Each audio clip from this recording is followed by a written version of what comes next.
చంద్రబాబు నాయుడు గారిని గట్టిగా వార్నింగ్ కూడా ఇస్తా ఉన్నా. కళ్ళు మూసి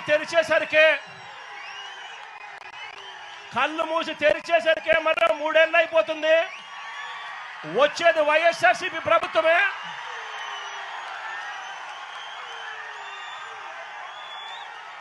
ఈ ప్రైవేట్ డిఫెన్స్ కంపెనీని ఇక్కడి నుంచి షిఫ్ట్ చేస్తారని చెప్పి కూడా చెప్తా ఉన్నాం.